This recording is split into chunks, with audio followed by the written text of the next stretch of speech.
Chapter 1. Patterns in the Noise. Clark had spent 15 years finding the truth hidden in numbers.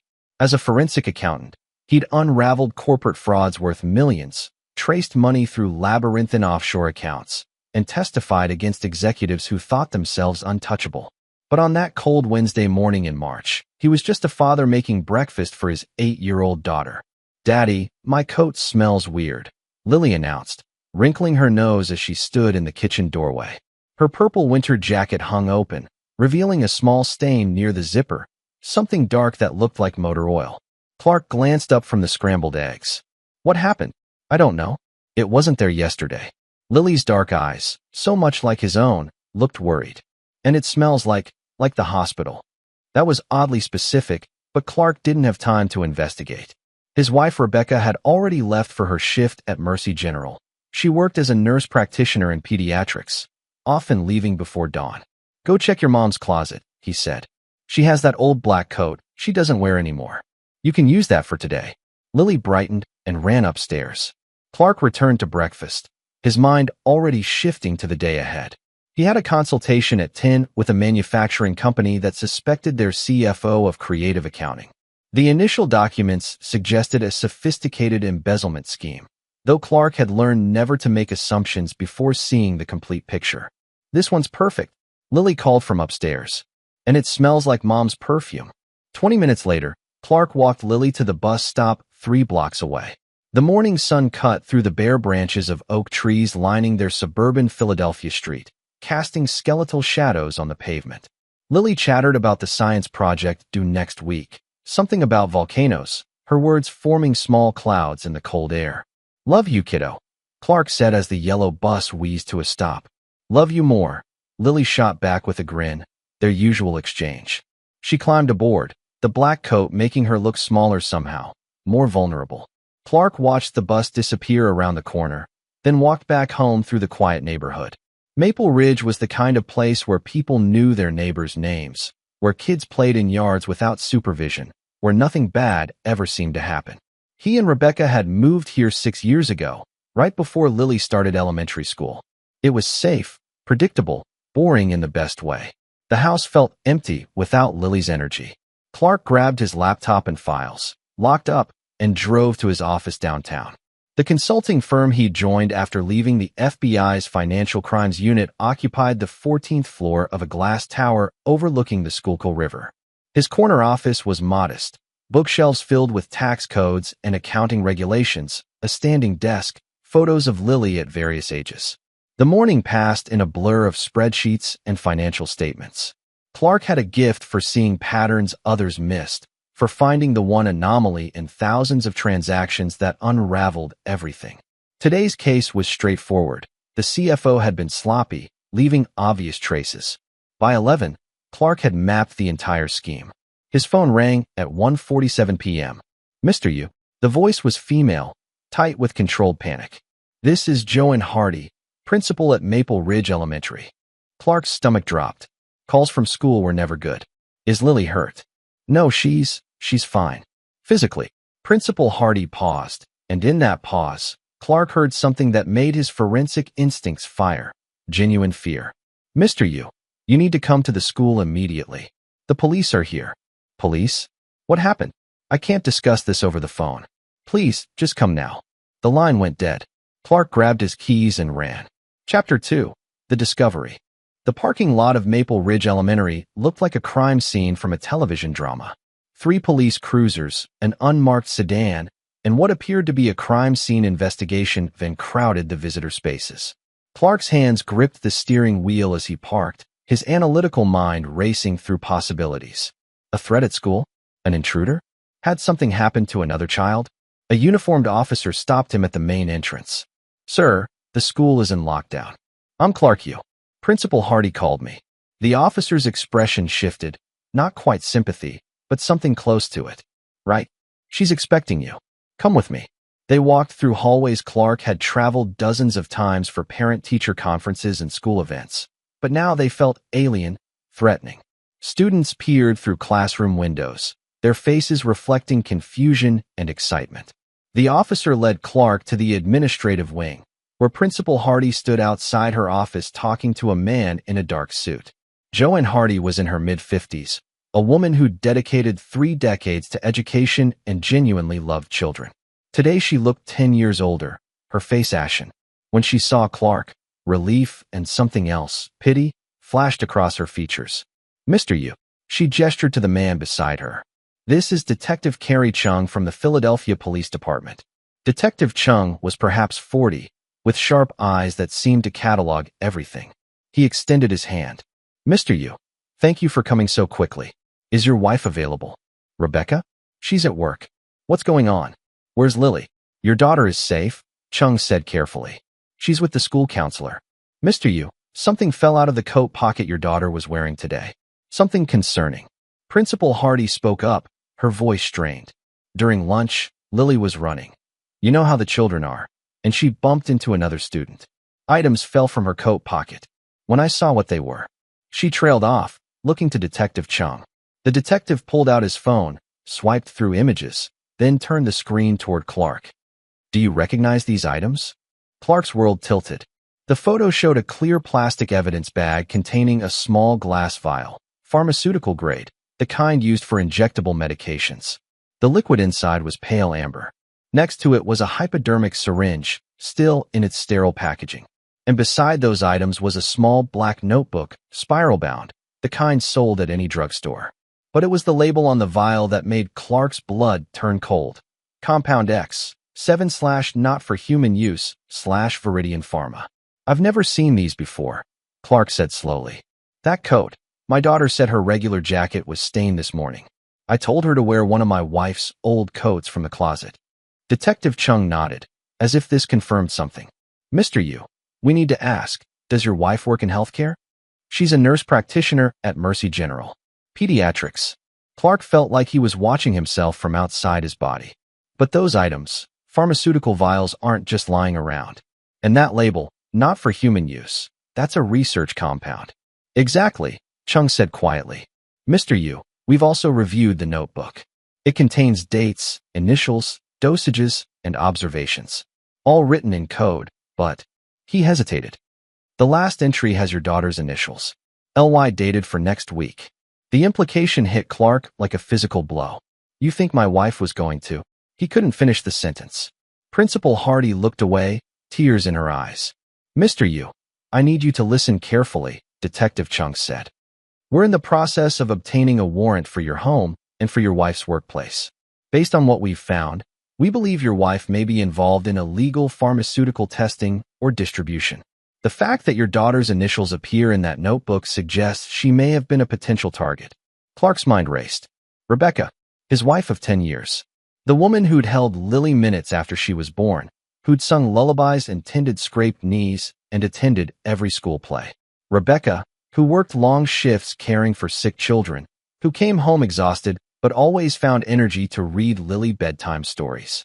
Rebecca, who'd been increasingly distant over the past year, who'd taken extra shifts, who'd started password protecting her phone, who'd suggested, just last month, that Lily should see a specialist for immune system issues that Clark had never noticed.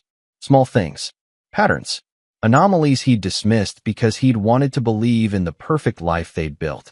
"I want to see my daughter," Clark said. "Of course. But Mr. Yu," Detective Chung's voice took on a harder edge. "We need to know, where is your wife right now?"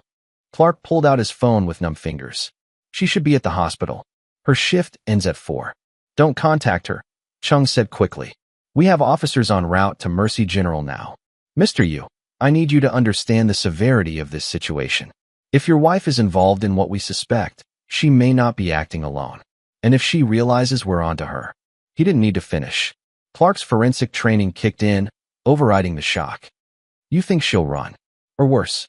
Mr. Yu, take your daughter home. Pack what you both need for a few days. We'll have an officer escort you. Until we know the full scope of what we're dealing with, I can't guarantee your safety if you remain in your home." "You think she'd hurt us?" The question came out strangled. Detective Chung's expression was answer enough. Chapter 3. The Web Unravels. Clark found Lily in the counselor's office, sitting on a bright blue beanbag chair and clutching a stuffed elephant. When she saw him, she jumped up and ran into his arms. "Daddy, I'm sorry. I didn't know those things were in the coat. The principal said I'm not in trouble, but there were police and... Sure, it's okay, baby. You didn't do anything wrong. Clark held her tight, breathing in the scent of her strawberry shampoo. Over her shoulder, he met the counselor's eyes. The woman nodded sympathetically and quietly left the room. Are we going home? Lily asked. Soon. But first, Daddy needs to ask you something. Clark pulled back to look at his daughter's face. Have you been feeling sick lately? Like, more tired than usual? Or your stomach hurting? Lily thought about it. Sometimes my tummy feels weird after dinner. And last week I was really sleepy during the day. Mom said I might be getting a cold. Clark's jaw clenched. Did Mom give you any medicine? Even vitamins. She gives me the purple vitamin every morning. Says it'll make me strong. Lily's eyes widened. Am I sick? Is that why the police are here? No, sweetheart. You're healthy. That's what matters. Clark forced a smile. How about we go home, pack some clothes, and go on an adventure? Maybe stay with Uncle Alvin for a few days? Lily brightened. Really? Can we go to the Science Museum? Absolutely. The drive home was surreal. A police cruiser followed them, driven by a young officer who'd introduced himself as Officer Martinez. Clark's mind spun through scenarios, each worse than the last. If Rebecca had been drugging Lily, if those compounds were experimental, if the notebook's coded entries meant what he thought they meant, he needed information. Facts. Evidence. Clark had spent his career building cases from fragments of data, and now he had to do it for his own life. Their house stood peaceful in the afternoon sun, a two-story colonial with blue shutters and a maple tree in the front yard. It looked like a home. It had been a home. Now it felt like a crime scene waiting to be discovered. Officer Martinez cleared the house first, checking every room before allowing Clark and Lily inside. Pack quickly, he advised. Detective Chung wants you clear before your wife's shift ends. Lily ran upstairs to grab clothes and toys. Clark moved through the house with new eyes, seeing evidence instead of memories. In the kitchen, he found the vitamin bottles Rebecca kept in a high cabinet. The label read children's multivitamin, but when Clark opened it, the pills inside were pale purple, not the usual orange or pink. He pocketed the bottle. In Rebecca's home office, the small room off the living room she used for work, Clark found her desk locked. He'd never questioned it before. Now he jimmied the lock with a letter opener, his hands steady despite the adrenaline coursing through him. The desk drawers revealed a parallel life. Burner phones, still in packaging. A ledger with financial transactions, thousands of dollars moving through accounts Clark had never heard of. Business cards for Viridian Pharmaceuticals with a name, Randolph Strong, Clinical Development Director. And beneath it all, a folder labeled Prospect Files. Clark's hands shook as he opened it. Inside were medical records, children's medical records. Not from Mercy General.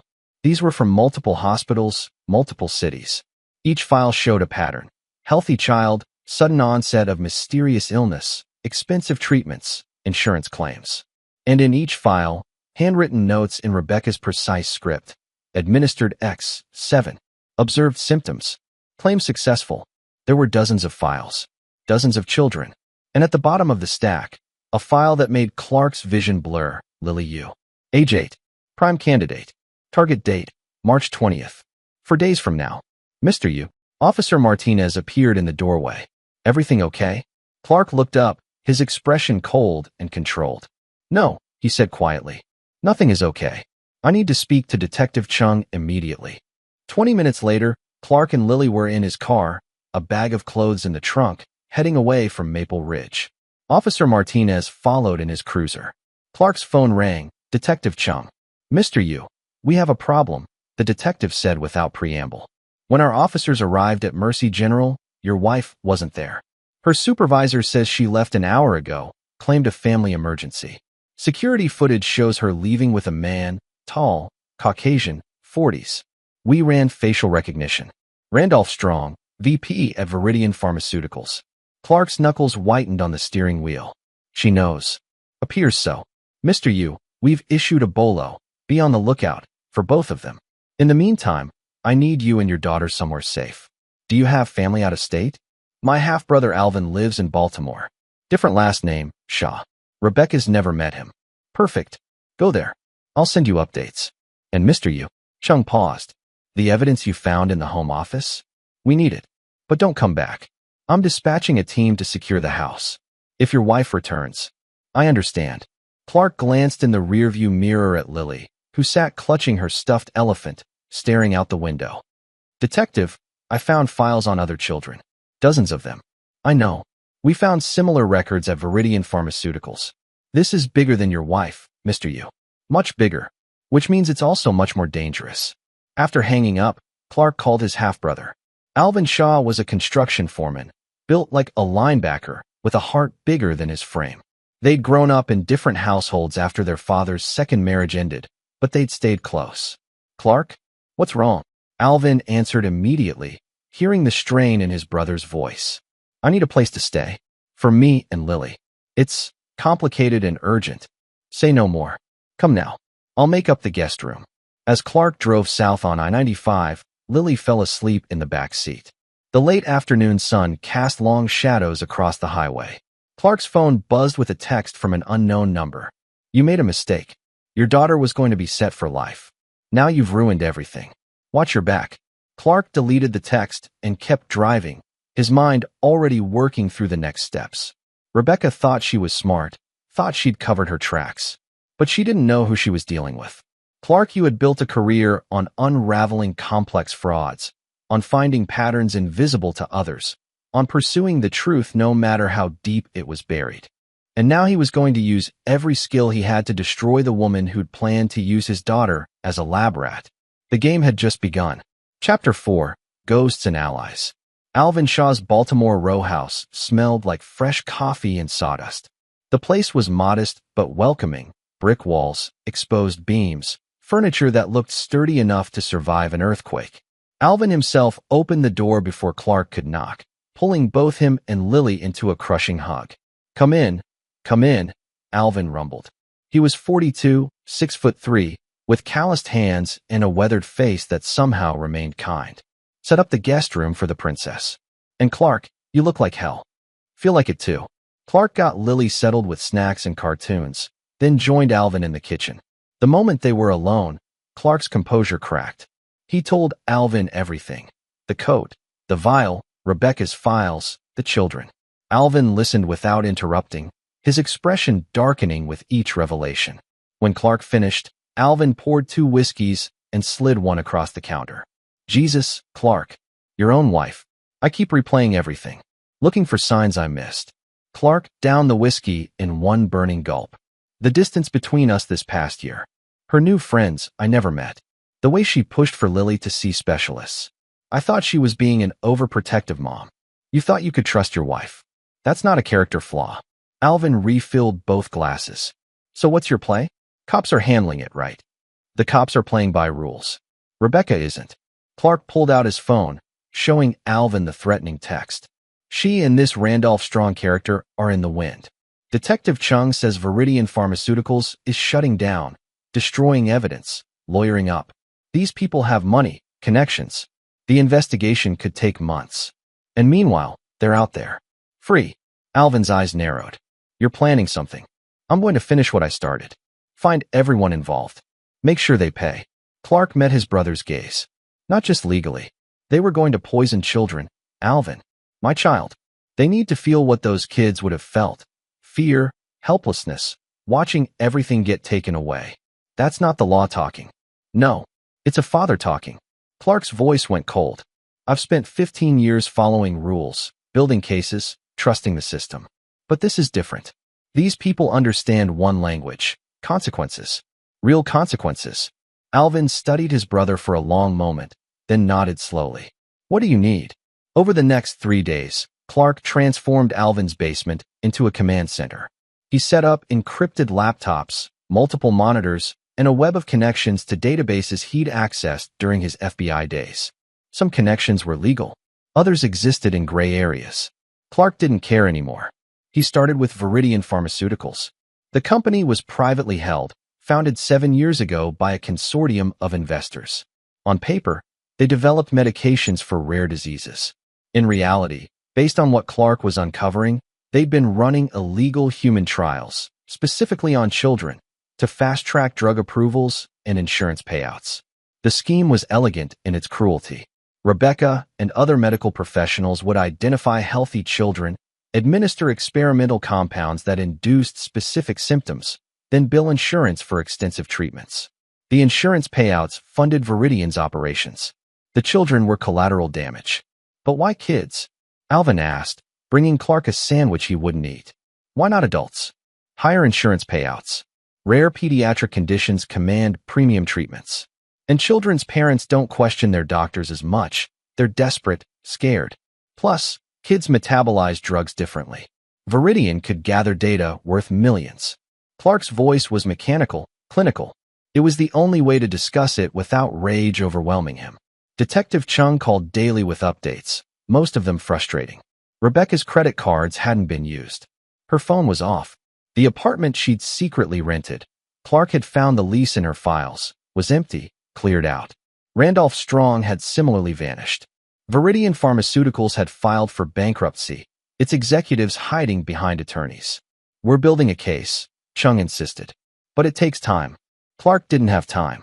Every day that passed was another day Rebecca and her conspirators could escape, destroy evidence, or disappear permanently.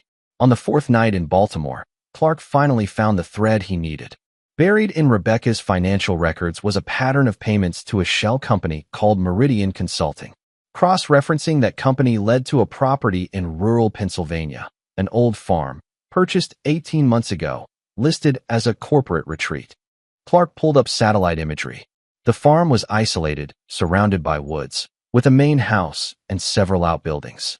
The perfect place to hide, or to continue work away from scrutiny. Could be nothing, Alvin cautioned. Could be a trap. Could be exactly where they are. Clark zoomed in on the property. Rebecca's smart, but she's arrogant. She thinks she's the predator. She doesn't realize she's already caught. So what's the plan? Call Detective Chung. Clark shook his head. Not yet. First, I need to know what we're dealing with. And I need leverage. Clark, you're talking about illegal surveillance. Breaking and entering, probably. I'm talking about protecting my daughter and stopping people who poison children. Clark's eyes were chips of ice. You with me or not? Alvin sighed. You know I am. But we do this smart. No hero stuff. They spent the next day preparing. Alvin had connections through construction work, guys who could acquire equipment without asking questions. By Friday evening, they had night vision goggles, long-range cameras, GPS trackers, and a drone with thermal imaging. Last chance to back out, Alvin said as they loaded gear into his truck. Clark looked back at the house, where Lily slept safely upstairs, guarded by Alvin's girlfriend Inez, a former army medic who'd insisted on helping. Then he climbed into the truck. Let's go hunting. Chapter 5, The Farm. The farm squatted in darkness, a cancer on the Pennsylvania landscape. Clark and Alvin parked their truck a mile away, in a copse of trees off an abandoned logging road, and approached on foot. The March night was cold and moonless, perfect for reconnaissance. Through night vision goggles, the property glowed green and eerie. The main farmhouse showed heat signatures, at least 3 people inside. 2 outbuildings behind the house were dark, but tire tracks in the mud suggested recent activity. I'm going closer, Clark whispered. You stay here, monitor the drone feed. Clark, I need photos. Evidence. If they're here, I need proof before calling Chung. Alvin grumbled but accepted the logic. Clark moved through the woods like a ghost, using skills from survival training the FBI had provided years ago. He positioned himself 30 yards from the farmhouse, behind a fallen tree, and set up the telephoto camera. The farmhouse curtains were drawn, but gaps revealed slivers of interior. Clark photographed everything: cars in the driveway, a black Mercedes, a gray SUV, a figure moving past a window, stacks of boxes visible in what appeared to be a living room. Then a door opened, and Clark's breath stopped. Rebecca stepped onto the porch, illuminated by the interior light. She looked nothing like the woman he'd married. Her hair was shorter, dyed darker. She wore jeans and a leather jacket, clothes she'd never owned. And her expression, visible even at this distance, was hard and cold. A man joined her. Tall, silver-haired, mid-40s. Randolph Strong, matching the photo from Viridian's website. He put his arm around Rebecca's shoulders, and she leaned into him with an intimacy that told Clark everything he needed to know about their relationship. The betrayal should have hurt more. Instead, Clark felt only cold calculation. He photographed them together, capturing multiple angles, then switched to video as they talked. "Can't stay here much longer," Rebecca was saying. Clark had positioned a directional microphone, another gift from Alvin's connections. "That cop, Chung, he's smarter than I thought." "He's fishing," Randolph replied. His voice was smooth, educated, arrogant. "They have the vial and notebook, but it's circumstantial. We destroyed everything at Viridian. Without more evidence, they can't prove systematic fraud." "What about the other sites? Atlanta, Denver?" "Shut down. Everyone's scattered. We're the only loose end." Randolph kissed her temple. "One more week, then we're on a plane to Zurich. New names, new life. Everything we planned." "And what about Lily?" Rebecca's voice was cold, clinical. "She could have been the perfect capstone. One last high-value claim before we disappeared." Clark's finger tightened on the camera trigger, capturing her words. Randolph laughed. "Forget the kid. We have enough. 3 million in offshore accounts. All the data we need to sell to competitors. Let your ex-husband play dad. We'll be drinking champagne in the Alps." They went back inside. Clark remained frozen behind the fallen tree, his heart hammering. The woman he'd loved, the mother of his child, had just casually discussed using Lily as a final claim before fleeing the country. No remorse. No hesitation. "Clark, you getting this?" Alvin's voice crackled in his earpiece. Every word. Clark's voice was hollow. "Jesus, brother. I'm sorry. Don't be. I've got them." Clark zoomed in on the license plates, photographed the car's vents through the windshields. "They're planning to run in a week. We need to move faster. What's in those outbuildings?" "Good question." Clark waited 30 minutes until the farmhouse lights went out, then crept closer. The first outbuilding was locked, but had windows. Inside, he found what looked like a makeshift laboratory, equipment for synthesizing compounds, storage refrigerators, and stacks of files. The second building made his blood run cold. It was set up like a medical exam room, but twisted. Child-sized examination table. Restraints. Charts on the walls tracking dosages and symptoms. And on a desk, a laptop and more files. Clark picked the lock, another skill from his past, and slipped inside. The laptop was password protected, but Clark had brought a USB drive loaded with hacking software courtesy of a contact at the FBI he'd called in a favor with. Within minutes, he was cloning the hard drive. The files on the desk revealed the full scope of the horror. Over 80 children, across 5 states, over 3 years. Detailed records of what had been done to them. Some had suffered permanent damage. One had died, a 6-year-old boy in Atlanta. His death had been written off as a tragic reaction to legitimate treatment, but the file showed the truth. Overdose of Compound X, 7 administered by a nurse practitioner named Lauren Bowman.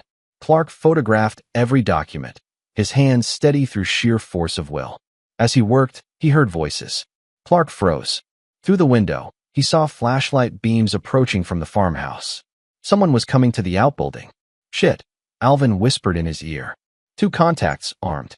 "Get out now." Clark grabbed the laptop and as many files as he could carry, shoved them into his backpack, and slipped out the back door just as the front opened.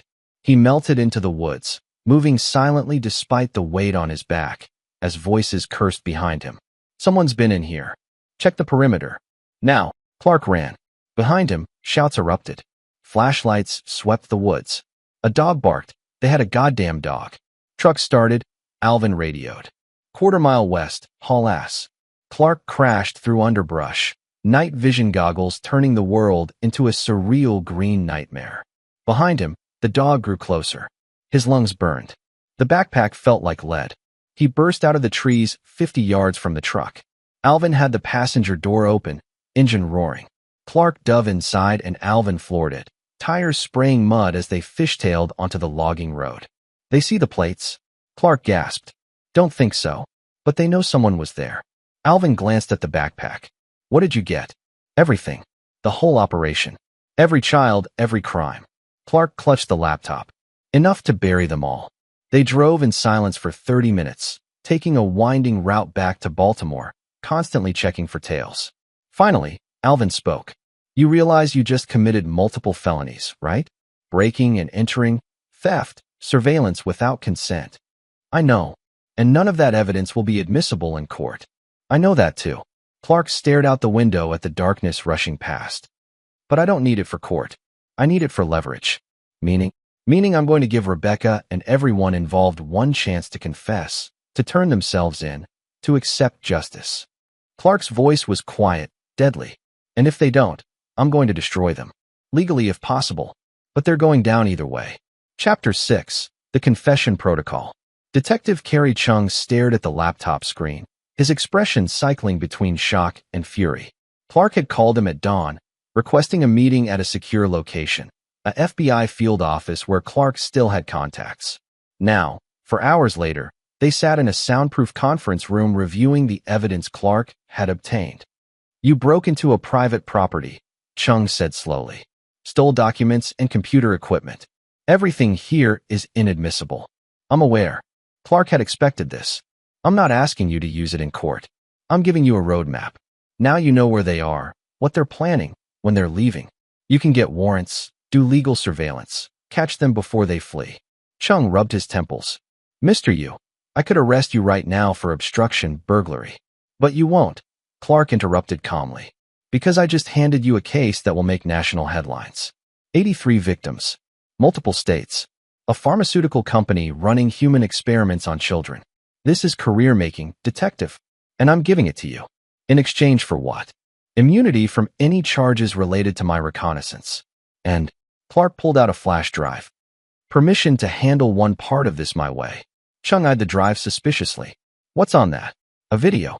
A confession protocol I'm going to execute. Clark plugged the drive into the laptop. Watch. The video showed Clark sitting in Alvin's basement, speaking directly to camera. His voice was measured, controlled, devastating. He laid out the entire conspiracy, names, dates, victims, evidence. He detailed Rebecca and Randolph's plan to flee to Switzerland. He provided bank account numbers, shell company details, everything. But the final minute was pure psychological warfare. Rebecca, Clark said, staring into the camera, you thought you were smart. You thought you could use our daughter as a lab rat and walk away. You were wrong. I know everything. I have everything.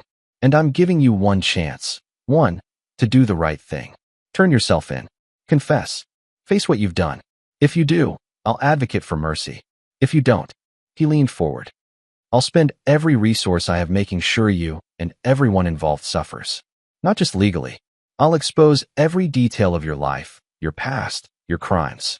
I'll make sure every parent whose child you hurt knows your name, your face, where you are. You'll never feel safe again. Ever. The choice is yours. You have 24 hours. The video ended. Chung was silent for a long moment. You're going to send that to her. Already did. She'll have it within the hour. Clark closed the laptop. Along with a package of evidence. Not the originals, copies, showing exactly what I have. She needs to understand her situation is hopeless. This is psychological torture. This is justice. Clark's eyes were cold. She was going to poison my daughter, detective. Lily would have suffered for months, maybe years, with fake illnesses. Also, Rebecca could fund her escape with her lover. Tell me that doesn't deserve a special kind of hell. Chung couldn't argue. Instead, he said, what if she runs anyway? Or attacks you? I'm counting on it. Either she confesses and you get your case, or she makes a move and you catch her in the act. Either way, she's done. And Randolph Strong? The others? They're all getting similar packages, customized for each person's crimes. By tonight, everyone involved will know we have them. Clark stood. Now, are you going to get those warrants or not? Chung made his decision. He stood, extending his hand. I'll need your full cooperation. Official statements, testimony, everything. You'll have it. They shook. Just promise me you'll move fast. Rebecca's flight is in 6 days. She won't make it. Chung's expression hardened. I promise you that. Clark left the FBI building with Alvin, who'd been waiting in the lobby. Done? Alvin asked. Almost. Clark checked his phone. The email to Rebecca had been opened 3 minutes ago. Now we wait for her response. They didn't have to wait long. Clark's phone rang at 2:47 p.m. Unknown number. Hello, Clark. Rebecca's voice was ice over fire. Clever move. Breaking into the farm, stealing our files. Very resourceful. I learned from the best, Clark said calmly, putting the phone on speaker so Alvin could hear. You spent years lying to my face. I had to up my game. You think you've won? Rebecca laughed, a sound without humor. You have no idea what you're dealing with. Viridian isn't some small operation. We have backers, connections, people who make problems disappear. Like the 6-year-old boy in Atlanta? Did your people make him disappear? Clark's voice dripped venom. His name was Marcus Green, Rebecca. He loved dinosaurs. And your friend Lauren Bowman killed him with an overdose of your poison. Silence on the line. Turn yourself in, Clark continued. It's your only option. I've given everything to the police. They're coming for you. Run, and you'll spend your life looking over your shoulder. Fight, and you'll lose. Confess, and maybe, you'll see daylight again before you're 70. Or, Rebecca said softly, I could make sure you can't testify. You and Lily. Accidents happen, Clark. Especially to people who interfere. The line went dead. Alvin's face had gone pale. She just threatened. I know. Clark was already dialing Detective Chung. And that was exactly what I needed her to do. We recorded the call. That's enough for a conspiracy to commit murder charge. Jesus, Clark. You used yourself as bait. I used rage and desperation as bait. Rebecca thinks she can intimidate me into silence. She doesn't understand that I'm not afraid anymore. I'm just angry. He spoke into the phone as Chung answered. Detective, we have a problem and an opportunity. By evening, the trap was set. Clark was wired with both audio and GPS tracking. Unmarked police cars sat at strategic points around Baltimore. Alvin's house was under surveillance. And Clark had one more video to send, this one to Randolph Strong personally. In it, Clark revealed something he'd found in the stolen files. Evidence that Randolph had been skimming money from Viridian, planning to cut out his partners, including Rebecca. Clark sent copies to Rebecca, to Lauren Bowman, to the other conspirators. Divide and conquer, Clark explained to Detective Chung. They're criminals, but they're not united. Show them they can't trust each other, and the alliance falls apart. You're playing a dangerous game, Chung warned. I'm finishing one, Clark corrected. Rebecca started this when she decided Lily was expendable. Now I'm ending it. That night, Clark lay awake in Alvin's guest room, listening to Lily's soft breathing from the cot beside his bed. She'd asked him today when they were going home, when she'd see Mommy again. Clark had lied, saying soon, saying everything was fine. He thought about the Clark you of 2 weeks ago, the man who'd believed in order, in systems, in playing by rules. That Clark was dead, killed by the revelation that the person he'd trusted most had been capable of unthinkable evil. This new Clark, forged in betrayal and fury, understood something fundamental. Some people couldn't be rehabilitated, couldn't be reasoned with, could only be stopped. And he was going to stop them all. His phone buzzed. A text from another unknown number. Farm, tomorrow midnight. Come alone with originals of all evidence. Or your daughter's name goes from prospect to victim. Last chance. Clark smiled in the darkness. They'd taken the bait. Time for the final act. Chapter 7. The Trap Springs. Detective Chung was adamant. Absolutely not. You're not going to that farm. It's obviously a trap. Of course it's a trap, Clark agreed. They were in Alvin's basement, surrounded by police and FBI agents who'd assembled for the operation. But traps work both ways. They think they're luring me into an ambush. Really, they're walking into ours.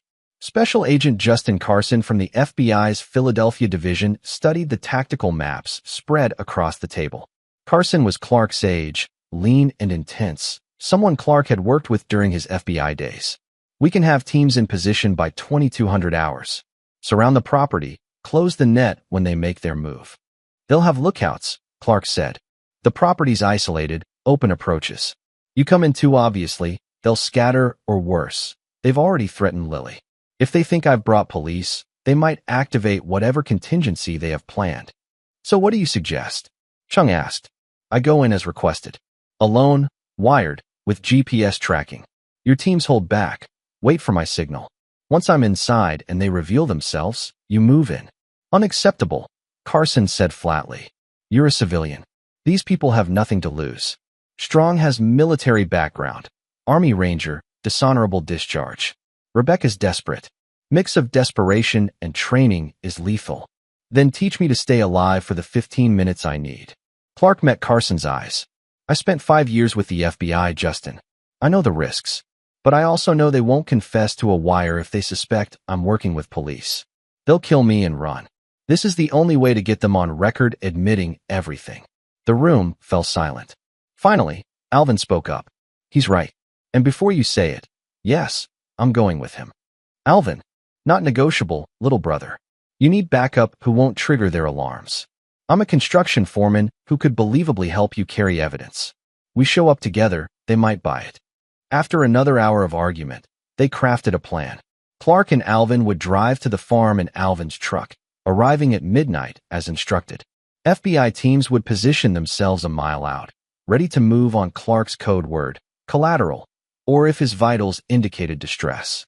Both men would wear concealed body armor and audio-video recording equipment. One more thing, Clark said. I want Lauren Bowman and the others picked up before we go in. Cut off Rebecca's support network. Make her feel isolated. Carson nodded. Already in progress. We have warrants for 6 individuals connected to Viridian. Simultaneous raids hit at 2,100 hours. As the meeting broke up, Detective Chung pulled Clark aside. Your daughter's secure. Ines and 2 officers are with her at an undisclosed location. Whatever happens tonight, Lily's safe. Thank you. Clark felt a weight lift slightly. I need to call her before we go. Lily answered on the second ring. Daddy, Miss Ines let me stay up late watching movies. That's great, kiddo. Clark's voice threatened to break. Listen, Daddy has to work tonight. But tomorrow, I promise, we're going to do something fun. Maybe that science museum you wanted. Really? With the dinosaurs? With all the dinosaurs. Clark closed his eyes. Lily, I want you to know, you're the best thing that ever happened to me. You're smart and kind and brave. Don't ever forget that. Daddy, you're being weird. But her voice held affection. Are you okay? I'm perfect. Because I have you. Now go to bed soon, okay? Love you. Love you more. After hanging up, Clark found Alvin checking equipment in the basement. His brother looked up, understanding in his eyes. She'll be fine, Alvin said. We'll be fine. In 12 hours, this is over. One way or another, Clark agreed. At 11:30 p.m., they drove north toward Pennsylvania.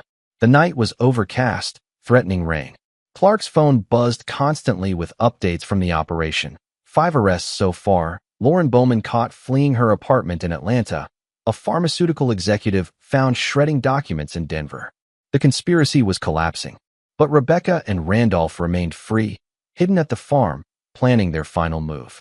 As they approached the property, Clark's pulse steadied into a calm, cold rhythm. Fear had burned away, leaving only purpose. Whatever happened tonight, Rebecca would face justice, either legally or by Clark's hand. He'd made his peace with both outcomes. You ready? Alvin asked as they turned onto the long dirt road leading to the farm. Born ready. Clark checked the recording equipment one last time. Let's finish this. Chapter 8. Confessions and Consequences. The farmhouse stood dark against the clouded sky, a single light burning in an upstairs window. Clark and Alvin parked in the muddy yard, leaving the truck running, a small detail that might save seconds if escape became necessary. The front door opened before they reached it. Randolph Strong stood in the doorway, silhouetted against weak interior light. He held a pistol loosely at his side. Mr. Yu, I see you brought a friend. My brother. He's just muscle, helps me carry things. Clark hefted the backpack containing carefully prepared fake evidence, close enough to real to pass casual inspection, useless if examined. I brought what you asked for. Come in. Slowly, Randolph stepped aside, his gun never wavering. The farmhouse interior was spare, minimal furniture, boxes stacked against walls, the look of a temporary camp. Rebecca emerged from a hallway, also armed. She looked haggard, older, the stress of the past days etched into her face. Clark, she studied him with cold assessment. You look well for someone who just destroyed his life. I look like a father protecting his daughter, Clark replied evenly. Which is more than I can say for you. Rebecca's laugh was bitter. Is that what you tell yourself? That you're noble? You have no idea what you've disrupted.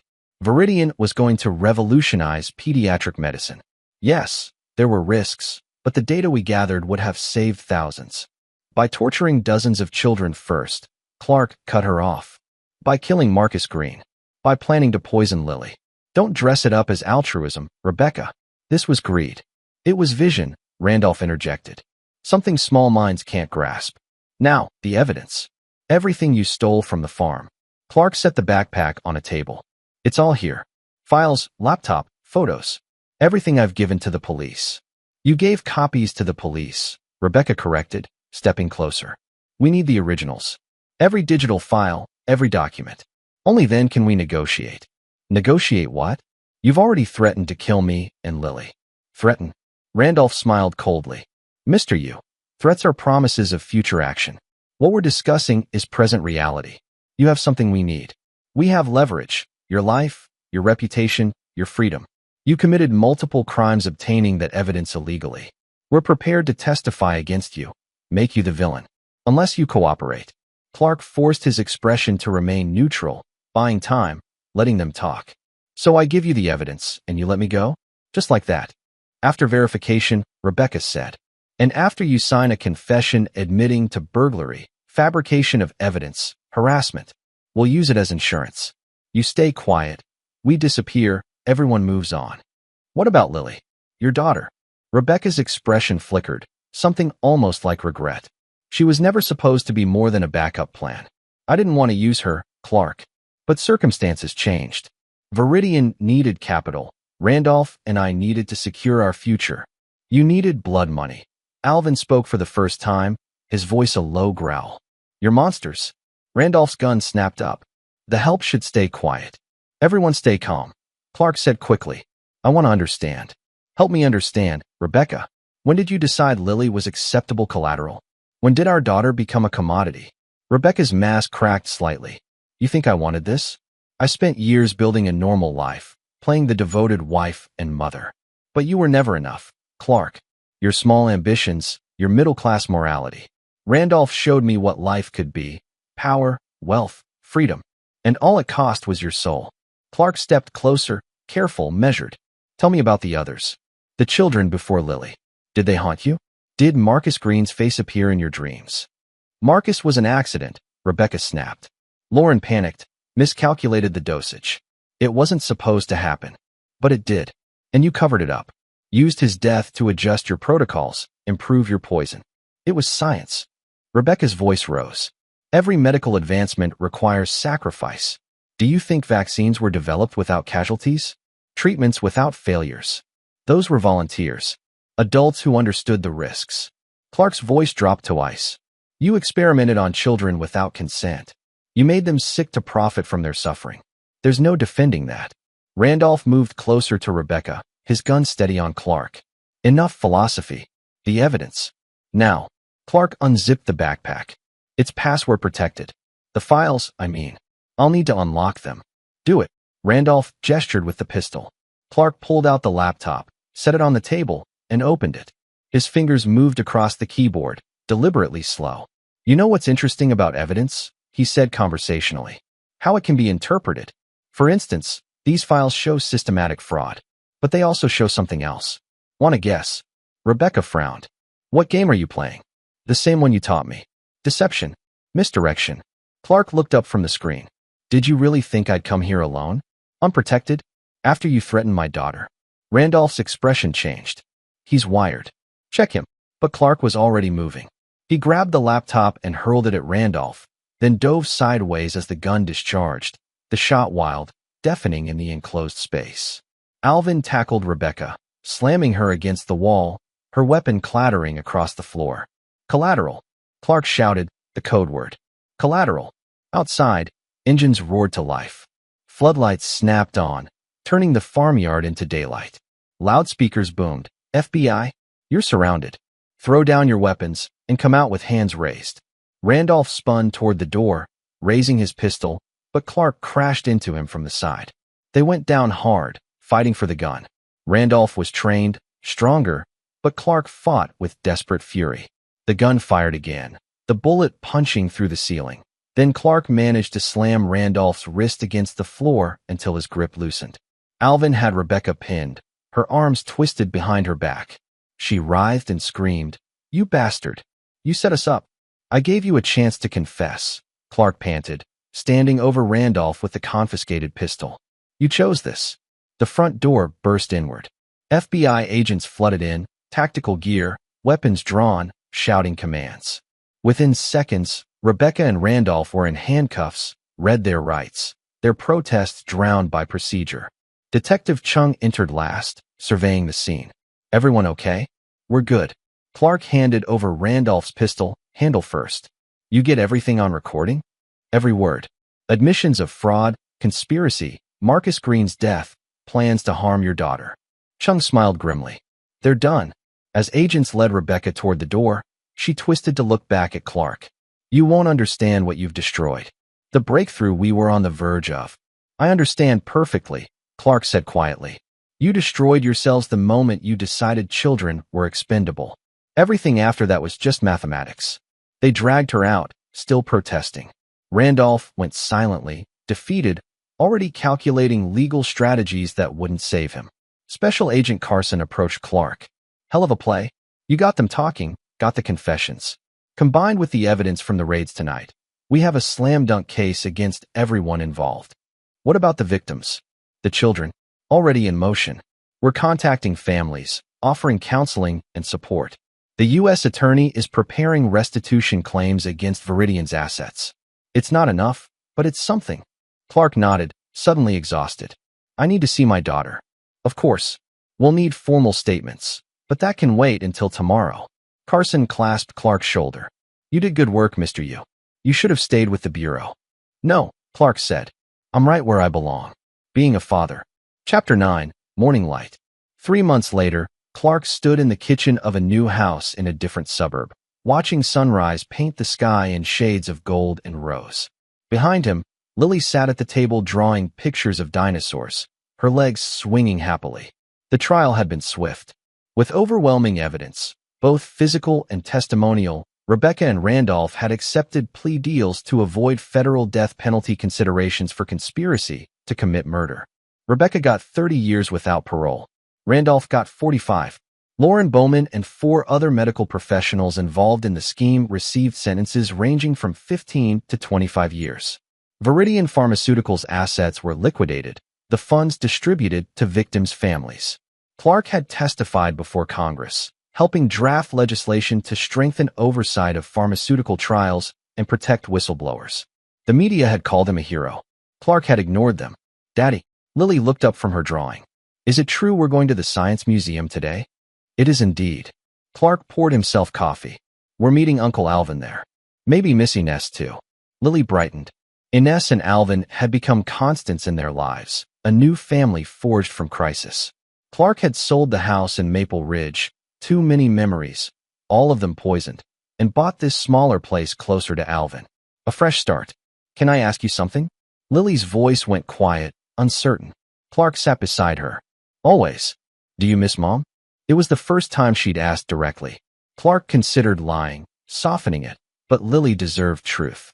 I miss who I thought she was, he said carefully. I miss the person I believed I married. But that person wasn't real, sweetheart. Your mom made choices that hurt a lot of people, including us. Because she was mean? Because she forgot what's important. Family. Love. Protecting people who can't protect themselves.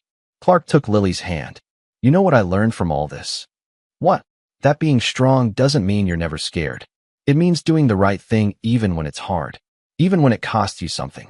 Lily thought about this, then nodded seriously. Like how you stopped Mom from hurting those kids. Exactly like that. Was it hard? The hardest thing I've ever done. But also the most important. Clark pulled Lily into a hug. And you know what made it possible? You. Knowing I had to protect you. That gave me strength. Lily hugged him back fiercely. I'm glad you're my daddy. I'm glad you're my daughter. Clark's voice was thick with emotion. Come on, let's get ready. Those dinosaurs won't wait forever. As Lily ran upstairs to dress, Clark's phone buzzed. Detective Chung. Morning, Mr. Yu. Thought you'd want to know. Rebecca's appeal was denied. She's being transferred to the permanent facility today. Good. Clark felt no satisfaction, only closure. There's something else. She asked to see Lily. Wants to write her letters. Absolutely not. Clark's voice went hard. She gave up that right when she planned to poison her own daughter. That's what I told the prison liaison. Just wanted to confirm with you. Chung paused. How are you doing? Really? Clark looked around the kitchen. New house, new life, scars hidden but healing. I'm getting there. Some days are harder than others. But Lily's happy, and that's what matters. You're a good father, Clark. Don't forget that. After hanging up, Clark stood alone in the kitchen for a moment, letting himself feel the weight of everything that had happened. The betrayal, the fear, the rage, the justice. He'd been tempted, more than once, to go further than the law allowed, to make Rebecca and the others suffer the way their victims had suffered. But in the end, he'd chosen a different path. Not weakness, but strength. Not revenge, but justice. Because that's what separated him from them. He'd never lost sight of what mattered. "Daddy, I'm ready." Lily bounced down the stairs in her favorite dinosaur shirt. Clark smiled, truly smiled. "Then let's go explore." They drove to the Science Museum through streets warming with spring sunshine. Alvin and Ines met them at the entrance, arms full of snacks and enthusiasm. Lily ran ahead, eager to see the T-Rex skeleton she'd been talking about for weeks. As Clark followed his daughter through halls of ancient bones and geological wonders, watching her face light up with each discovery, he understood something fundamental. This was victory. Not the trial, not the convictions, not the justice served. This moment, his daughter safe, happy, free to be a child without fear. This was winning. Rebecca had tried to take that away, to turn Lily into a commodity, a tool, a victim. She'd failed. And now she'd spend decades in a cage, while Lily grew up strong and loved and whole. "Daddy, look." Lily pointed at a display. "It says some dinosaurs protected their babies really well. Like you protected me." Clark knelt beside her. "You know what the best part is?" "What?" "They survived. And so did we." Lily hugged him, spontaneous and tight. Around them, the museum bustled with families, with life continuing, with proof that darkness didn't win. Clark closed his eyes and held his daughter, feeling the weight of the past months finally lift.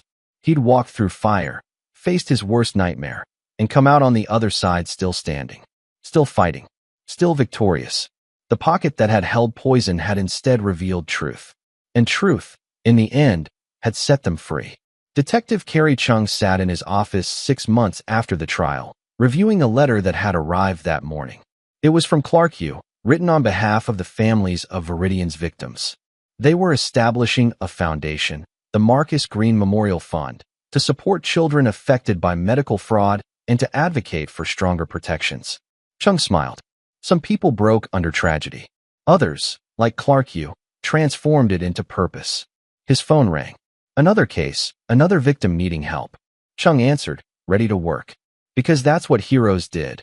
They kept fighting, kept protecting, kept searching for truth in a world that often tried to bury it. And sometimes, they found men like Clark Yu, who refused to let darkness win. This is where our story comes to an end. Share your thoughts in the comments section. Thanks for your time. If you enjoy this story, please subscribe to this channel. Click on the video you see on the screen, and I will see you there.